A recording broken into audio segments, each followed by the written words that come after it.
समान नागरिक संहिता। कुछ दिनों पहले मध्य प्रदेश के भीतर पिछले महीने इस देश के प्रधानमंत्री ने कहा कि इस देश में दो कानून नहीं चलेगा, एक ही कानून होगा। उन्होंने घोषणा कर दी। एक हमारे नेता हैं जो आरएसएस की चड्डी पिछले 40 सालों से पहने हुए करोड़लाल मीणा जी, उनसे एक प्राइवेट बिल देश की पार्लियामेंट के भीतर पेश करवाया गया और कहा गया कि आप इस बिल को पेश कीजिए। सबसे शर्मनाक बात यह थी कि आरएसएस ने अपना खेल खेला और उसमें आदिवासी फंस गया। लेकिन यह सिर्फ आदिवासी तक सीमित नहीं है, ध्यान रखिएगा साथी।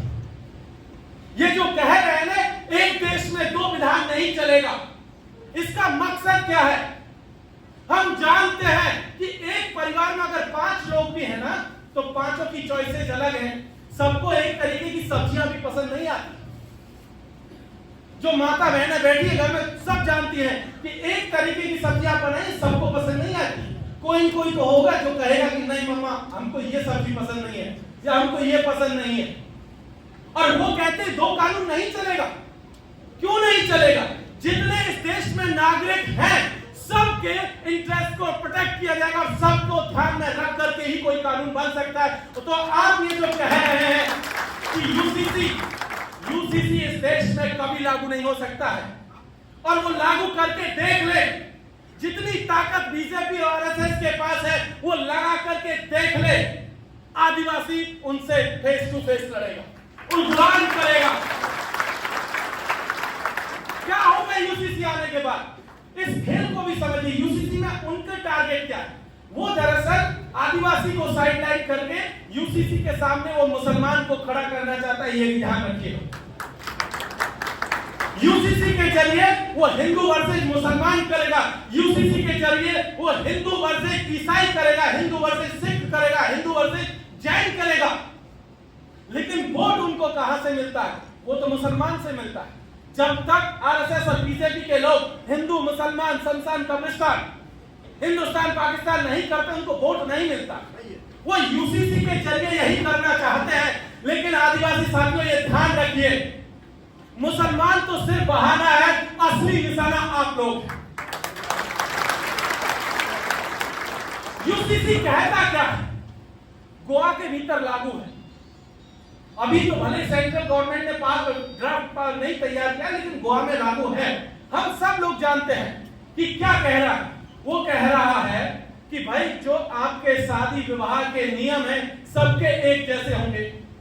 अब एक बात बताइए, अगर एक जैसा नियम होगा तो क्या काजी जो है उधर जो है निकाह पढ़वा पाएगा? नहीं पढ़वा सकता है। अगर काजी ने निकाह पढ़वाया तो इनवैलिड करार दिया जाएगा यूसीसी के तहत। और उसके अलावा चर्च में शादी होती है, गुरुद्वारे में शादी होती है, उन सब का क्या होगा? वो सब भी खारिज होंगी।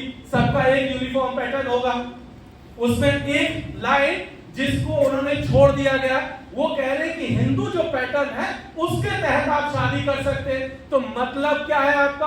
आप मुसलमान को हिंदू तौर तरीके से शादी करवाना चाहते हैं, आप ईसाई की शादी हिंदू तौर तरीके से करवाना चाहते हैं, पंडित जी के हाथों करवाना चाहते हैं, किस तरीके से करवाना चाहते हैं? जबकि आदिवासियों में तो बहुत सारी परंपराएं हैं। कई साथी ऐसे हैं जो हिंदू तरीके से शादी करते हैं, पंडितों के जरिए शादी करते हैं। कई ऐसे भी लोग हैं जो बिना पंडित के शादी करते हैं। बहुत सारे लोग हैं जो 7 फेरे लेते हैं। कई जगह शादियों में होता है कि 4 फेरे लड़की के घर, 3 फेरे लड़के के घर भी चलते हैं। कई जगह ऐसे जहाँ शादियां ही नहीं है, बिना शादी के लोग रह रहे और उनके बच्चे भी हो रहे, उनको भी समाज में मान्यता है। यूसीसी इन सब के ऊपर सबसे बड़ा हमला है। वो कह रहे हैं कि संपत्ति में महिलाओं को बराबर भाग दिया जाएगा। आदिवासियों में तो संपत्ति बांटने का 1000 तरीके हैं। नॉर्थ ईस्ट में चले जाइए, पता चलेगा कि सबसे छोटी बेटी को सारी संपत्ति जाएगी, बेटों को जाएगी नहीं, बड़े बच्चों को नहीं जाएगी। ठीक, कई जगह है कि बड़े बच्चे को संपत्ति में सारा हिस्सा जाएगा, बाकी बच्चों को नहीं जाएगा। कई जगह सबको बराबर कर दिया जाएगा। लेकिन इन सबको समाज की तरफ से तो मान्यता है नहीं।